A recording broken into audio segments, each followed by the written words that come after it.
Well, that's an interesting question. Thinking back on your history, are there any products you can talk about that were in development but abandoned for interesting reasons? The only thing that came to mind for me was some of our ambitious turbo kits for some of the markets. Hmm. We did a lot of development on like 07K and VR6. Like the 07K Rabbit Mhm. and Jetta with the five-cylinder 100, Yeah. 150 or 170 horsepower motor. Um, we did develop a really nice turbo kit for that application. Actually, when I started 034 Motorsport, Oh God, I forgot about that. um, Yeah. one of the first things I did was I bought the brand new 2005 Jetta with a five-cylinder in it, and I thought this is perfect. I have a history with five cylinders. VAG is bringing back the five cylinder. And so in 2005, it was my goal to develop a turbo kit. We didn't actually get to it It took until a while till what? 2011 or something like that. 12, yeah. And so we did a really nice lost wax cast manifold. We Yeah, actually we had full, we rapid full, printed one. fully developed cast manifold, V-banded, A beautiful turbo kit. yeah, stainless manifold. And we ended up We did the selling. full silicon for it. We did Yeah. intercoolers, intake, all the calibrations. And we did like one small production run, and we ended up selling about 10 kits, kind of undercover, like to people who had contacted us about it. Yeah. But it was going to be like a $7,000 or $8,000 kit. I mean, this was going to be like a full 600, 800 wheel horsepower And yeah, kit. and it was. I mean, those motors took it too. I mean, we were doing 400 some wheel with Yeah, 12 stock. pounds of boost or something, and pretty mild calibration. But what They were killed it giving huge is power. I went on Vortex one night, and is Franken Turbo still around? Is he still a thing? Yes, very around. Jeez. Well, Franken Turbo, the guy, went on Vortex and was like, in some of the Rabbit groups, was like, hey, we're gonna make a bolt-on turbo for the 07K. It's gonna be like $2,500, and everybody was just like, what? 25? Can you do it for like 600? And like I just read all these posts where people were just Yeah, like not willing to spend more than $1,000 on a turbo kit. we overshot the market on that one a And I little think bit. I talked to Nate about that, and it's like we need to fucking pull out of this shit right now and work on something productive. And our resultant product line, which has brought us Yeah, to today, there's just not a lot of money in turbo kits for a company like us. They're a pain in the ass. They blow up motors. The turbos fail because they're not installed correctly. It's just they're just it's a really complicated, yeah, just product to manage. so. Anyways, that's one of them. The company actually started as 034 EFI.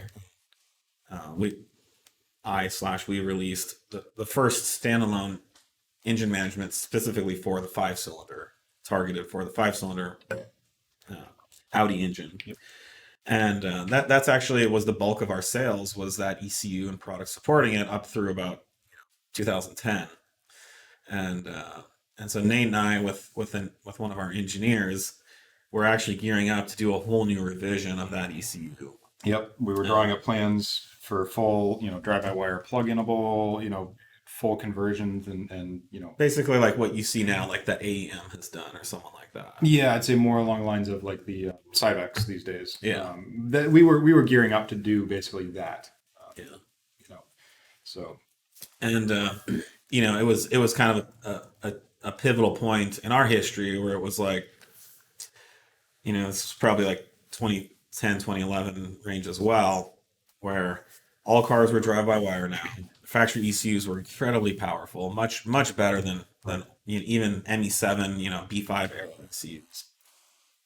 And we're looking at you know these cars and like it's going to be really hard to do a Cybex type product. And well, Cybex has achieved a certain amount of success, but it's still not ideal. and simultaneously, I mean, we were ramping up our ECU, our factory ECU calibration efforts, and finding out, Yeah, hey, we can just do everything we need yeah, to with this, really good ECU computer that everyone already purchased in the vehicle. So, it's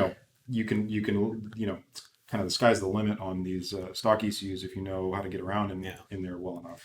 So we ended up pulling the plug on that project, and then we ended up pulling the plug on that product 034 EFI. I Yeah. think we stopped selling it in around 2012, 2013, and then a year later we stopped supporting it. So customers that contacted us who had questions about it, we basically made a pretty public Oh, yeah. announcement that in 6 months we're no longer supporting this. So if you need any help with this stuff, I think we Get get a it full now. year notice when we stop selling it. We're like, Yeah. hey guys, we got a year left to support, and then and then after that there was another company who that when I started he was marketing the same ECU for like American V8 stuff, and so he's still out there years That's later, still up. yeah, supporting it. So we never abandoned anyone, but it was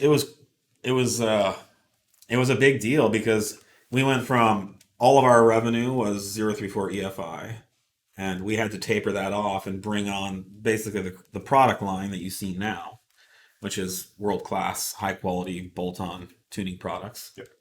Um, and ECU calibrations, which was a daunting, 6-7 years ago was a daunting idea for us, like that we would be competing with APR and companies like that. It seemed like a million years away, and here we are. Yep. I believe one of the best, most respected tuners in the market currently. Yeah. And then I don't know. I'm trying to think if there's anything else. Somebody was just asking about the Hollow Flush kit, if we've ever sold any of those. Yeah, you want to buy one? It's I think it's $800. I think it's the SQ5. It's white. Just picked it up. Be perfect for Perfect. We have white vinyl. We can do in white. stock. We could do white. Yeah. We could ship that by 2 p.m. Yeah, I think we might have a lot of blue in stock, so we'll just Yeah. Yeah. It might not dry before it gets in the box. That's what we get. most of it will be white. Yeah, I'm trying to think if there's any other weird product or. We had one salesman who was trying to sell gun accessories. Oh, that to was other fun, countries. dude. It was a Wild West. Which for is a while. Yeah, we had a dealer in the what. Someone like in Russia was like, "Hey, can you get me a scope and some magazines?and It was like weapons themselves, but it was like accessories to them, and it's yeah. Yeah. It's like what is going on here?" And I think it was gun sights actually, it was and among other things. So